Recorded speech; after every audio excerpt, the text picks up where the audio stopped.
Hello all. In this video, we shall discuss about Petroleum GST.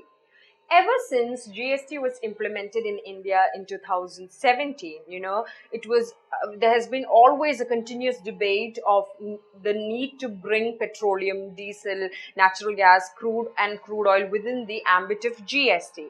Now, if the GST Council decides to cover fuel prices within its regime, most likely it will be included under the 28% tax slab. Now, what does this mean if we are to bring petroleum and other related products in under the GST regime? It will mean that, basically the different rates of excise and the value added tax that the center and state charges to on the fuel prices now will be replaced with a uniform GST rate across the country. This is the after effect, or this is the consequence, or this is what is going to happen when we say that petroleum is required to be included under the GST regime. Now, if petroleum is brought under the GST regime, how is it going to be viable for the government? So now we discuss the viability for the government. Now, bringing petroleum products under the GST regime will significantly reduce the petrol and diesel prices, which will come as a relief for the citizens, because India is basically a country which charges the highest tax on petrol and diesel. And right now, the consumers are bearing both value added tax and the excise duty. But once it is brought under GST, even if it is under the 28% tax slab, that is going to bring significant price reduction to petrol and diesel. And also a report published by the SBI also shows that, even if GST is being put under the 28% tax slab, and even if some cess is charged on it, it will still be a gain for the consumers, as it is going to have a significant reduction in prices. Then some of the state finance ministers have agreed to this change. Only it is terms and conditions applicable only under the condition that any revenue loss will be compensated. By putting the petrol and diesel under the GST regime, if they face any revenue loss, that has to be compensated by the government. It is only upon this condition that some of the state finance ministers have agreed to put the petrol and diesel under the GST regime. Challenges for the government. Considering the dependence on the revenue of the central and state governments on the tax collected from petrol sales, it will be a tough call for the GST Council, because we know that tax is one of the major source of revenue for the government, and it is on petrol and diesel that basically the government charges the most tax, the highest rate of tax, and their dependence on it is very high. And when you put petrol and diesel under the GST regime, it is going to reduce its price to a significant level.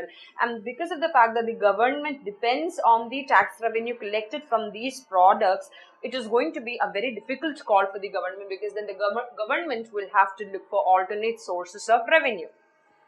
And the process of bringing petroleum products under the GST regime is going to take longer than expected.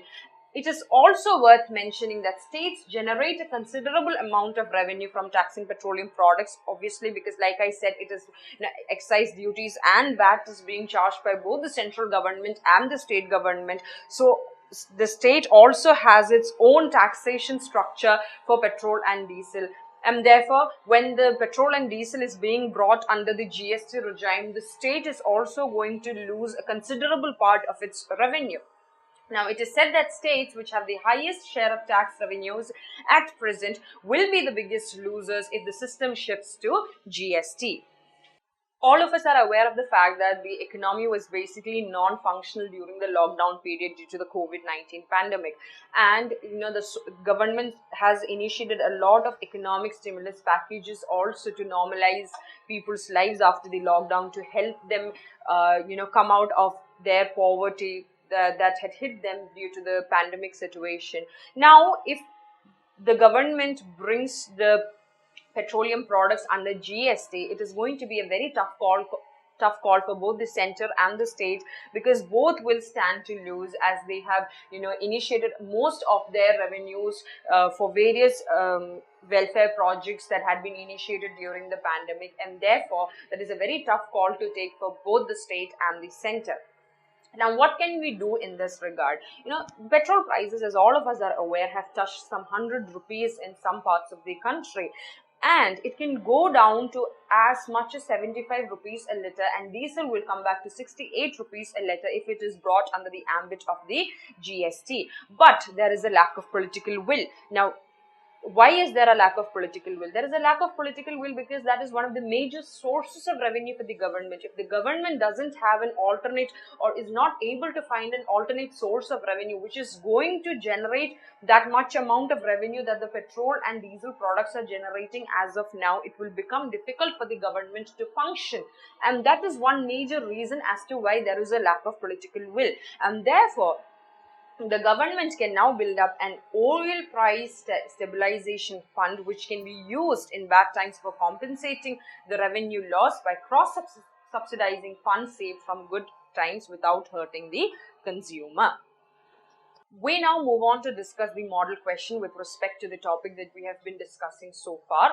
The model question for your practice is: the petrol price is continuously increasing in India. In this context, evaluate the viability and challenges for the government in inclusion of petroleum products under the goods and services regime. I hope you found the content of this session valuable. If you liked the video, kindly do not forget to like, comment, share and subscribe to our channel. Thank you.